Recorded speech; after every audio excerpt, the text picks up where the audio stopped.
dipersembahkan oleh Terima kasih Anda masih bersama kami dalam Prime Time. Pemirsa, berbagai upaya dilakukan pemerintah untuk menekan laju kasus COVID di Indonesia. Salah satunya adalah dengan PPKM darurat di wilayah Jawa dan Bali dari 3 hingga 20 Juli mendatang. Upaya lainnya tentunya dengan meningkatkan kapasitas layanan kesehatan dan juga percepatan vaksinasi COVID di masyarakat. Presiden Joko Widodo memutuskan pemberlakuan pembatasan kegiatan PPKM darurat di Pulau Jawa dan Bali. PPKM darurat berlaku dari tanggal 3 hingga 20 Juli mendatang. Setelah mendapatkan banyak masukan dari para menteri, para ahli kesehatan, dan juga para kepala daerah, saya memutuskan untuk memberlakukan PPKM darurat sejak tanggal 3 Juli hingga 20 Juli 2021, khusus di Jawa dan Bali. PPKM darurat ini akan meliputi pembatasan aktivitas masyarakat yang lebih ketat daripada yang selama ini sudah berlaku. PPKM darurat diterapkan untuk menekan penyebaran kasus COVID-19 yang terus meningkat pasca libur Lebaran. Pemerintah menargetkan kasus harian COVID bisa ditekan hingga di bawah 10.000 kasus per hari. PPKM darurat ini mensyaratkan pembatasan aktivitas masyarakat yang lebih ketat daripada yang selama ini berlaku. Pemerintah berharap masyarakat tetap disiplin menjalani protokol kesehatan dan bersedia mematuhi ketentuan-ketentuan yang berlaku di PPKM darurat, sehingga target PPKM darurat bisa tercapai. Di masa PPKM darurat, jajaran Kementerian Kesehatan juga terus meningkat kapasitas rumah sakit, fasilitas isolasi terpusat, maupun ketersediaan obat-obatan, alat kesehatan, hingga tabung oksigen. Sejumlah pakar kesehatan masyarakat mendorong saat PPKM darurat dilakukan, proses testing dan tracing harus terus ditingkatkan.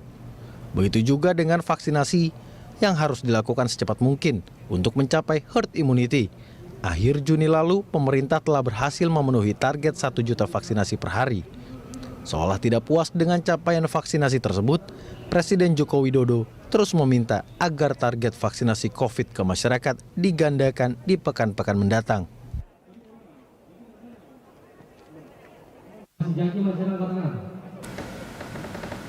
PPKM darurat telah memasuki hari keempat. Diharapkan PPKM darurat bisa mengurangi mobilitas warga sehingga laju pertambahan kasus COVID bisa dikurangi. Dalam menangani COVID, kebijakan lain tetap harus dilanjutkan di masa PPKM darurat. Proses testing dan tracing harus terus ditingkatkan. Begitu juga dengan vaksinasi juga harus dilakukan secepat mungkin untuk mencapai herd immunity. Nah, kali ini kita akan membahas pelaksanaan vaksinasi COVID di masa PPKM darurat. Dan telah bergabung bersama kita Koordinator Komunikasi Publik KPCPEN yang juga merupakan staf khusus 3 Menteri BUMN yaitu Arya Sinulinga dan juga pakar imunisasi Dr. Elizabeth Jane Supardi. Terima kasih Pak Arya dan juga Dr. Jane telah bergabung bersama kami dalam Prime Time. Ini kalau kita lihat di mana di saat ini yaitu adalah PPKM darurat, tapi tetap harus ada vaksinasi terus berjalan. Mungkin saya sebelum masuk ke vaksinasi, saya ke Pak Arya. Pak Arya kembali diingatkan kepada masyarakat sebenarnya apa tujuan dari PPKM darurat ini. Ini kan kita tahu kebijakan PPKM darurat ini saat ini sudah masuk hari keempat. Tujuan jangka pendek ya apa sebenarnya Pak Arya? Sudah pasti tujuan jangka pendeknya adalah untuk menghambat virus corona ini. Kita kan tahu bahwa corona ini tidak bisa berpindah. Secara alamiah bisa berpindah. Yang bisa pindah itu memindahkan dia itu orang. Jadi orang berpindah, yang kena corona memindahkan ke orang lain gitu. Nah, jadi kalau orang dihambat pergerakannya, maka tadinya corona itu ada di satu orang, maka dia akan terhambat juga untuk bergerak, untuk sampai kepada orang lain. Gitu. Jadi ini adalah kita menghambat penyebaran virus corona dengan cara menghambat pergerakan manusia gitu. Jadi maka dilakukan namanya PPKM darurat gitu, yaitu agak banyak ya, misalnya di perkantoran kita hambat supaya tidak ada yang berkantor kecuali yang esensial. misalnya ya, itu kan membuat semakin kecil orang yang bergerak gitu. Sehingga di era perkantoran orang bekerja itu tidak ada lagi manusia di sana yang bisa memindahkan corona ke manusia lainnya gitu. Itu contoh satu. Ataupun di mall, di restoran gitu. Boleh ke restoran tapi hanya bisa tidak lagi nunggu di sana. Karena apa? Hasil penelitian mengatakan bahwa daerah yang tertutup, ruangan tertutup dan apalagi yang ber-AC itu bisa membuat kecepatan perpindahan corona itu makin tinggi ke antara perorangnya gitu. Apalagi di orang tersebut mengidap corona. Nah, inilah cara pemerintah untuk menahan masyarakat atau juga dengan cara menahan corona dengan menahan masyarakat gitu. Tapi sisi lain kita juga tidak melakukan total. Kita lihat mana yang memang betul-betul daerah-daerah yang memang merah betul gitu ya. Level 4 itu kita lihat, level 3 yang mana yang kita bagi-bagi. Jadi tidak pukul rata gitu ya. Memang daerahnya memang masih tidak begitu tinggi, maka dia tetap hijau ataupun kuning atau apapun namanya yang tidak sampai level tinggi tadi. Dan itu juga sehingga kita nggak pukul rata terhadap yang namanya kayak lockdown, pukul rata gitu. Nah, gitu. Ini masih ada aktivitas-aktivitas yang masih bisa dikerjakan oleh masyarakat di daerah-daerah tertentu yang memang tidak terkena dampak begitu besar terhadap corona. Gitu, Mbak. Oke, baik. Berarti kalau kita membedakan antara PPKM mikro dengan PPKM darurat, yang kali ini memang esensinya lebih besar, lebih luas seperti itu ya, karena untuk menekan laju COVID-19 ini. Seperti itu, Pak Arya. Ya. Oke, baik. Betul. Jadi. Oke, ya, silakan Pak. Ya, betul. Oke, baik. Baik, Dr. Jane, Anda sendiri menanggapi terkait dengan kebijakan PPKM darurat yang berlangsung 3-20 Juli ini seperti apa? Apakah ini mampu juga untuk menekan target kita, yaitu menekan penularan atau penyebaran COVID-19 ini? Saya optimis yang kali ini bisa efektif. Mengapa? Karena yang sekarang ini ada sanksinya. Yang melanggar itu ada sanksinya, termasuk kepala daerahnya apabila tidak mampu melaksanakan ketentuannya.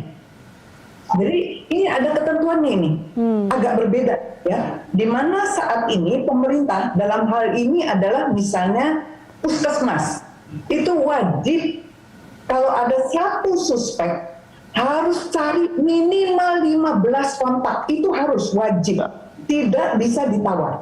15 orang itu yang kontak itu harus dites. Nah, selama ini tidak bisa begitu. Ada kendala, mau dites, reagennya, alat tesnya tidak ada. Kali ini tidak ada tawar-penawar, semua reagen alat tes didistribusi dalam jumlah yang cukup, dikalikan 15, udah ada hitungannya. Kira-kira kasus di suatu tempat itu ada berapa, dikalikan 15, semua reagennya dipenuhi. Nah, kalau sudah ketahuan begitu, dites, ketahuan positif, pasti diisolasi. Nah, jadi selain orang berpindah, kata Pak Arya itu tidak boleh atau dibatasi, yang ketahuan langsung diisolasi. Artinya virusnya dikurung. Saya yakin ini pasti bisa memutuskan rantai penularan. Oke, baik, kita optimis ya dengan kali ini. Kita harapkan benar-benar menurunkan jumlah dan paling tidak membantu teman-teman tenaga medis kita yang saat ini juga berjuang. Baik Pak Arya dan juga Dr. Jane, kita akan lanjutkan perbincangan ini usai jeda. Pemirsa tetaplah bersama kami.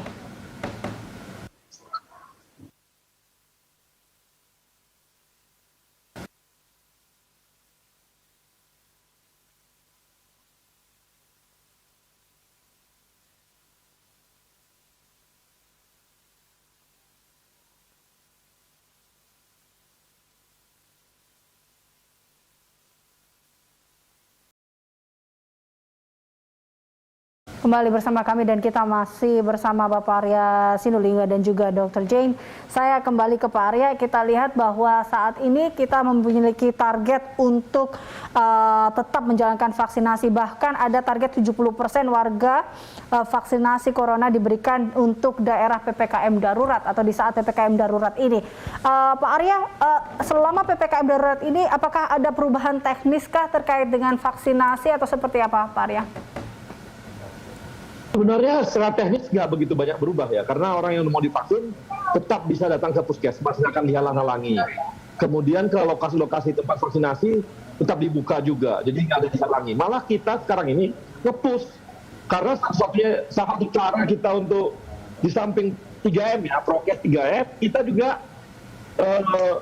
melawannya dengan cara vaksinasi. Makanya Pak Jokowi mengejar betul, minta sampai 5 juta per hari.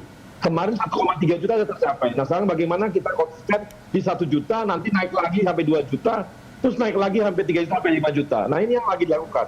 Jadi memang kalau data yang ada, memang tertinggi itu Bali. Bali itu terlalu tertinggi untuk vaksinasi. Yang kedua DKI Jakarta. Jadi sih kalau Jakarta, Jabodetabek ini bisa cepat vaksinasinya, ini akan membuat pergerakan yang namanya corona juga akan jadi lebih lebih dampak akibatnya bisa jadi lebih terhambat gitu. Kita tahu bahwa sebenarnya kayak kemarin yang mudik itu orang Jakarta sebenarnya gitu. Dia yang mudik baru dia balik lagi ke Jakarta, jadi dia pergi ke Lampung, habis itu dia bawa kalau dia kena corona dia bawa lagi ke Jakarta, atau sebaliknya dibawa ke Jakarta, sampai sana ketemu sama orang-orang, balik lagi ya seperti itu. Makanya jangan heran ketika kemarin melonjaknya corona pertama kali kan di Kudus gitu, di Jawa Tengah, yang memang daerah-daerah memang banyak tempat mudik gitu, itu yang terjadi gitu. Makanya setelah itu dia bergerak ke Jakarta, ya orang bergerak Jakarta. Makanya salah satu yang harus kita kejar adalah bagaimana Jakarta harus cepat naik untuk di kota-kota besar khususnya lah. Oke. Dan jadi cepat naik vaksinasi tadi gitu. Adakah strategi-strategi khusus mungkin yang akan dilakukan untuk mengejar target ini, Pak Arya? Ya, ini makanya kita kan udah mulai menggerakkan teman-teman dari kepolisian, dari tentara. Di samping dengan nakes-nakes yang sudah ada, kita juga menggerakkan polisi dan tentara. Dan ini ternyata efektif, terbukti efektif ketika teman-teman polisi dan tentara TNI sudah mulai masuk dalam membantu vaksinasi ini. Cukup banyak yang bisa divaksinasi gitu. Nah ini yang kita harapkan, kalau ini kita masifkan semua, maka capaian bisa tercapai gitu. Baik, beralih ke Dr. Jane. Dr. Jane, ini kalau kita lihat terkait dengan percepatan imunitas atau kita lihat vaksinasi ya, imunisasi ini, vaksinasi COVID-19, setelah berjalan pada vaksinasi awalnya adalah lansia, nakes, lansia, kemudian beberapa sektor lain ya, Anda melihat vaksinasi di masa PPKM darurat ini akan seperti apa? Bahkan ini ada target yaitu 70% paling tidak harus ada vaksinasi di saat PPKM darurat ini. Baik. Saya menambahkan informasi dari Pak Arya.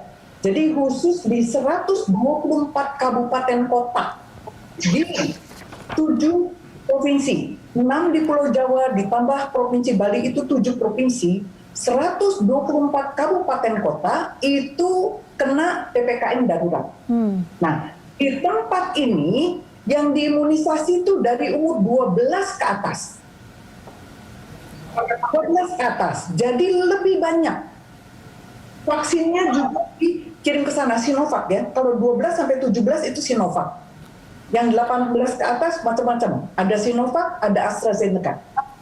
Gitu. Itu bedanya sehingga nanti di daerah yang PPKM darurat ini akan lebih dulu ya, lebih banyak sasaran yang diimunisasi. Jadi lebih cepat herd immunity-nya. Buktinya di Bali itu yang pertama 18 plus yang pertama itu Bali karena mau pariwisata dibuka. Itu sebabnya Provinsi Bali itu yang paling banyak duluan cakupan imunisasi tinggi. Dan terbukti ya, Provinsi Bali semua kabupatennya ya kecuali yang Karangasem itu memang udah kosong gitu ya. Itu level 3. Tidak ada yang 4 itu jelek ya. Kasusnya paling banyak, gitu ya. Bali itu semuanya 3. Sedang provinsi lain yang di Jawa semuanya ada 4, kecuali Bali. Itu buktinya bahwa imunisasi itu sangat ampuh. Dan Anda melihat bahwa upaya yang dilakukan saat ini Dr. Jane oleh pemerintah, dan kita juga tahu targetnya adalah sekitar 1,5 sampai dengan 3 juta suntikan per hari mulai pada Juli 2021 ini, Anda optimis bahwa kita bisa melaksanakan itu? Ya, itu mengapa kita tidak bisa tinggi 1-2 juta, itu alasannya karena vaksinnya. Nah, sekarang vaksinnya sudah digelontorkan. Hitung itu bisa. 1 hari di atas 1 juta itu bisa. Vaksinnya cukup. Oke, vaksinnya cukup dan sekarang tinggal masyarakatnya ayo vaksinasi. Nah ini ke Pak Arya, kita tahu bahwa di kala PPKM darurat ini banyak sekali, jadi kita juga lihat beberapa beritanya ada penyekatan dan beberapa masyarakat juga takut terkait mungkin keluar rumah juga dengan kondisi saat ini di mana mereka harus tetap waspada terhadap COVID-19 dengan varian baru ini. Nah ini bagaimana tentunya menggenjot atau meyakinkan masyarakat untuk tetap vaksinasi di masa PPKM darurat ini? Iya, kan kita tahu nih kan, kita bisa lihat tuh di timeline-nya sosmed, banyak sekali yang meninggal.